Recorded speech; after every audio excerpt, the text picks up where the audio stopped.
Okay, welcome back to The Horror with Mike. And Nate. On this episode, we are going into an in-depth analysis, recap, and review of, spoiler-filled, review of Scream TV show on MTV. We should just call it a dissection. Sure. Of Scream. That'll work. Thematically, I think it fits. Yeah, sure. And it'll look nice. Like, people really want to see, like, in-depth analysis of a show that's on MTV. Right. So, this all works for everybody. Scream Episode 2. Again, warning, spoilers, we're going to be talking about everything. This is Scream for busy people who don't want to actually watch the show. I guess I'll just start with a little recap. So, and we'll talk about stuff as it kind of comes up. So episode 2 opens with the video from last week, which is basically the catalyst, it seems, for the entire show. More and more, I'm starting to think it might be more of a MacGuffin. But being that it starts every episode, that's a little strong to say that it's irrelevant. It's a red herring. It has to be. This is Scream. You know, there's always the obvious thing, which has been set up by the bad guys to cover the less obvious but more clever thing that's going on. Right. So, which is what I'm thinking the Brandon James thing is. Yes. But, whatever. We'll see. So anyway, it starts that video removed from the internet finally due to horrible content. Evidently, 2 girls making out is like too much for YouTube, evidently. I guess. What the fuck ever. Anyway, so the episode starts with the lesbian girl, Audrey's girlfriend. That chick, Rachel, is her name. She's at her house. She's having trouble dealing with all the negative comments and blah, blah, blah. And there's even a mention of it being particularly mean with the girls at her Catholic school. Mm-hmm. And Audrey's father is a pastor, they said at one point. So maybe religion works into it a little bit more, or possibly. Whatever. So we'll see. Rachel then begins to self-mutilate herself, which could benefit to an idea I have of the killer overall. Anyway, so she starts cutting herself, then Audrey calls her, calms her down a bit, but it becomes pretty obvious pretty quickly that it's not actually Audrey calling her. So I guess the killer has the thing from 3, which changes voices or something. Yeah, why not? Or the killer has developed an app to... Oh, Jesus, of course, that's what it is. This is a show where the killer puts up a GIF, and possibly starts his own subreddit for memes based on his kill. So... yeah, an app seems totally within the realm of plausibility in this universe. Which brings up the general point of the show overall. I'm trying not to be a curmudgeon about this. I acknowledge that this is the way it has to be, especially being on MTV, but I just detest all social media stuff and how much they talk about viral videos and Twitter and tags and blah, blah. I hate it every single time. Just can't get over it. Like, my whole smart-ass thing for, writing about this show and dealing with it is we got introduced, and we'll get to it a bit later, our new Gale Weathers, basically. And so how I do it is in parentheses, I put @Gale Weathers. Yeah. And anytime I have fucking... next to @Jamie Kennedy. Yeah, exactly. Yeah. Is I'm just going to add fucking hashtags to everything just to be a smartass. Because there are hashtags fucking everywhere in this episode. I hate it all, but I can deal with it. I did actually like this episode better than the first one. I do think it's ramping up to something. The characters are growing on me as much as they can. I'm being very forgiving with this show. Mm-hmm. But the main chick, I'm starting to care for her. The other chick, I'm giving them big benefits of the doubt, too. I'm starting to like everybody. The end was legitimately pretty fucking cool. No, that was pretty freaky. The final scene was the first. That was good. The first moment of real genuine suspense that the show has generated, and real genuine smarts. That was cool. That's something I've never seen happen before. What it is well, just skip to the end. She's home alone after everything has happened. Her alarm goes off. That her kitchen door is open. She goes, closes it. Phone rings. It's the alarm people being like, "We saw somebody broke in. We called the cops. Don't worry, they're on their way. They'll be there in 3 minutes." And she's like, "Well, will you stay on the phone with me until they get here?" And then the guy starts being creepier and creepier, and you know where it's going, but he Right. won't like break. And it's like he keeps not breaking, but saying weird. And so you're just like, I know it's you. Just come out and say that it's you. Yeah. And so he's just being. And then she like goes and closes the window, and he just like that voice comes in. And he's like, ask yourself, did you just lock me in or out? And it's like, oh shit! I got goosebumps. Like that's some freaky shit right No, there. that was the first scene in this show that was worthy of being in a Scream movie. Yep. So It was, hopefully they're ramping up to something. They're getting their ball rolling a little bit better. There was one other notable scene. I know what you're going to say too. In the Let me say episode, one though. more thing before I get to that, which proves again my scared theory that these aren't horror fans making this. But the first kill is pretty cool. It's Heather's more likely, which I could see being, again, I think they're not horror fans, that they're like, oh, let's make it like Heather's. Mm-hmm. And so how they kill the girl in the opening sequence is she goes down under her patio, pulls up a rope, there's a noose at the end of it, killer comes out, throws her, so everyone thinks that she hung herself. Anyway, so that was pretty cool. That wasn't bad. Yeah, it was all right. I like the reveal of the rope being a noose, even though you see that kind of coming. Anyway, let's get to what you sent me an email because I didn't get to watch it until last night because I was doing other shit. But you immediately knew what I was talking about. Yeah, you sent me an email. You were like, and I hadn't watched the show yet. You were like, I saw a part in this episode that made me laugh so fucking hard. And so I'm watching. I'm like, oh, is it a joke? Is it actually funny? Are they witty in the show now? And I saw it and I was like, motherfucker. Yeah. Only confirms that they're not actually horror fans. Now, they'll get actually crazy bonus points if when the killer is revealed, he name checks Leslie Vernon. At least something like that. Because but it wasn't that close to it. It literally felt like you're pulling the same bullshit thing. Yeah, like, oh, I saw this great movie called Leslie Vernon and no one's seen it. Let's just use this scene. But we got, what I'm talking about is when our heroine is taking the trash out behind the coffee shop. Work. Right. At her work, and in uniform. She props the door open and goes out to the brick. dumpster. And then the door slams shut behind her. And she sees somebody far away. Yeah. Door slams. She looks back, and the guy's gone now. It's like, are you fucking kidding me? And in the movie Leslie Vernon, you get that movie opens with this exact shot, like this exact scene, almost shot for shot. And later in the movie, they show it from the killer's perspective on how he pulled off this trick, like a magician revealing his trick. Yeah, he's like, all right, I have monofilament tied to the brick. If you can stand over there, and she's just going to notice, I'm going to be back here in enough shadow. When she notices me, pull that brick. Well, he's like, you have to be very specific. Pull the brick, and then when she turns, I'm going to run, and I'm going to hide over here. Like, he orchestrates the whole thing like The Office. He's just doing his job. So funny, so fucking brilliant. Yeah. So and if these motherfuckers think that they're going to make a slasher and haven't seen Leslie Vernon, yeah, we're in trouble. It was a deadlift of a scene. I mean, they just deadlifted the whole thing. I don't think we'll get anything approaching real cleverness. But hey, hope springs eternal. Possibly. Well, like I said, they got Ty West coming up, so that's something.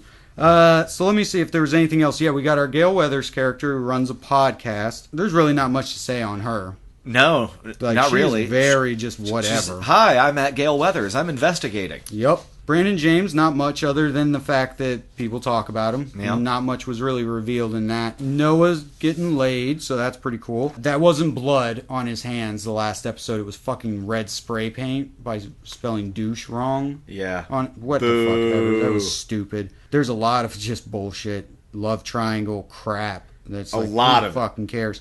Ghostface, sends a text that shows him taking a selfie with Nina's the dead body. girl in the background, and it said, "Payback's a bitch."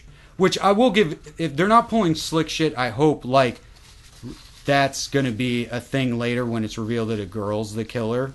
That there was little things like that placed around, like, oh, not only is Payback a bitch, I am. Anyway, I don't think they will, because I got to give this to MTV. It would have been very easy for them to turn the M at the end of Scream into the M for MTV, and they haven't done that anywhere. It would also be easy for them to be putting on promotional stuff. Tune in Tuesdays, it's going to be killer. or this party's going to be They're not killer. doing that. They should be. That's great. They're not doing any of that lame fucking bullshit. So, that's good. There's a really fucking stupid scene in here, which if the main chick ends up being a killer or the killer. So there's a scene where the mom is doing an autopsy on the opening kill girl. Yeah, the girl that was hanged. The main character, her daughter, just walks right the fuck in to the autopsy. And he's like, hey mom, how you doing? Yeah. And I'm like, that's fucking stupid. The other thing is like that she's not creeped out by dead bodies. Like they don't affect her at all. She doesn't look at it. It doesn't freak her out. She doesn't like study the body. So if she ends up being a killer, it makes sense because she doesn't care about death. And then she starts crying to her mom a little bit too much. Maybe the girl's just a bad actress, but a little too much, being like, I'm responsible for her death, but never actually looks down or apologizes or cares that the body's right there. She's just doing it to her mom. Yes. So, anyway, the other thing is it's just stupid. Her mom's like, you know, honey, I don't mind you coming in when I'm working. Wait, you don't mind that your daughter walks in? Just interrupted an autopsy and a murder investigation? Yeah, you don't care about that? And you don't care that your daughter normally sees this, but this one, she even says, this is a little too disturbing. And then you see the girl, and all she has is, like, rope burn around her neck. Uh-huh. And I'm like, that's disturbing to you? Like, what kind of lily-ass dead bodies do you get around here? It's fucking lame. Then we get into all that coffee shop shit, which we talked about. And they waste time with bullshit like, who fucking cares? We see a high school basketball game play out. Right. Like, who the fuck cares about that bullshit? You know, maybe, I think it's probably MTV thinks that their main demo cares about stuff like that, which is why they're stuffing so much of it into the show. And using the horror sort of as like, oh, this is set dressing. It's like Teen Wolf, only instead of werewolves, there's a killer. We'll see. Yeah, and then the ending. Like I said, the ending, that was pretty badass. Because not only that, but it's legitimately smart, too. That if you were a killer and you broke into somebody's house and their alarm went off, before they could call the cops, if you called them and told them, you tie up their phone line and you make them not call the cops. Like, it's actually pretty genius, and that's scary. Because the killer in Scream was always very intelligent. When Scream works best, it's not because in the show they think it's because you constantly reference and talk about pop culture and technology and what's cool and hashtags and whatever. In Scream, they just used the technology intelligently. The killer used the phone, cell phone, voice modulator, all this different stuff. It was high-tech stuff for a slasher, but he was just using technology as a weapon in his arsenal.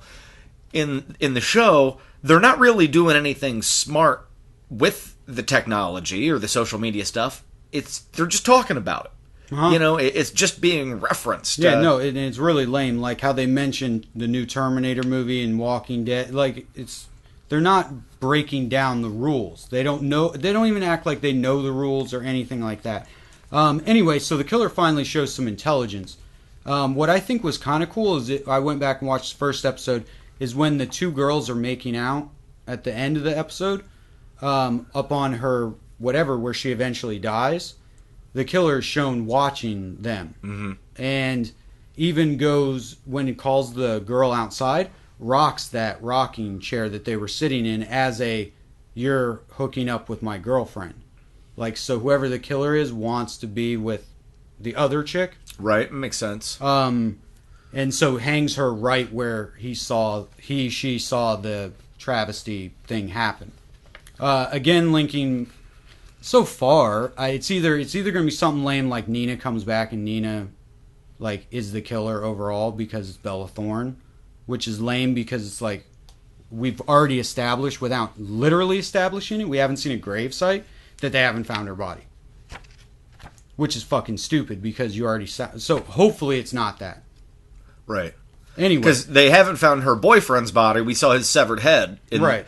And he's missing and presumed as the guilty party. Yeah, and as long as they don't pull some shit where it's like they made that fake head. Right. Because Audrey specifically says, the girl I met, Rachel, made really cool, like, home videos of zombie movies and stuff like that. Right. With Legos, but still. Anyway, so again, it links to the main chick being that the main chick, seems to have these weird off and on things with Audrey. And there's even a picture of them that you can see in Audrey's room of the two of them together. And they supposedly haven't hung out since they were 8. But it's a picture of them recently hanging out together. Mm-hmm. So that would reinforce that, why she would be the killer. If you listen to what the killer says, it could be, and this is just me, but he's like, take for instance the line where she's like, "Who are you?" And he's like, "I'm the one who's going to lift the mask." Doesn't necessarily mean that he's going to lift his own. He might know that she's the killer and is taunting that he's going to expose her to everyone. Yep. That would be cool if the show was doing stuff like. I have a feeling it's not. I have a feeling it's going to be surface level, but hopefully I'm wrong. Anyway, overall, I would give this episode, I'm liking it a bit better. It's in the end knocks it up to a 7. The end was cool enough to knock it to a 7. All right. The end for me was good enough to bring it up to like a 4.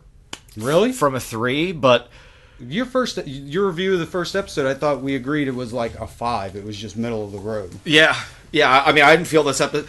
Oh, you felt this was worse? Yeah, because other than that scene at the end, other than that, the whole episode felt like filler to me. Even the opening kill scene, that could have been on any TV show on ABC Family. Like, it just, she get hung or whatever, so it didn't have any real punch. Right. So, and then it was so much of the high school drama, which is part of it. I know, so that's also why. In the setting up just of a whodunit, there's a lot of groundwork, let alone a TV. So I'm still forgiving on all that. Yeah, and I can see that. I'm gonna stick with it and see where it goes. I'm still holding out hope. I'm gonna watch every single one of them. That's how much you can get me by entitling something Scream. And I like The Mask. Well, The Mask is and actually they've got me cool. for the whole run as well because it's the middle of summer and there's really nothing else to watch. So I'm there. I'm hoping for the best. All right on. So that's a 7 for me and a 4 from Nate on Scream Episode 2. Send us back your ideas. Who do you think might be the killer? Every week we're going to be doing this. Check back in and, it's going to be maybe a little bit of a... Something else I'd like to get input on is what cute nicknames can we call the characters? Because for the life of me, the only characters that I can remember their names are... We're calling them at Gale Weathers and at Jamie Kennedy. Yeah, just call them that. Yeah, but I need some names to call everybody else on the show because I don't remember anybody's name. Yeah, we'll come up with some fun little whatevers. Yeah, for the ones who don't quite fit into the slasher mold just yet. All right, well, after you finish listening to this review, scroll on over and check out our ongoing reviews of True Detective Season 2. Mm-hmm. You can also find top 5 countdowns, movie reviews, all sorts of other stuff on our YouTube channel.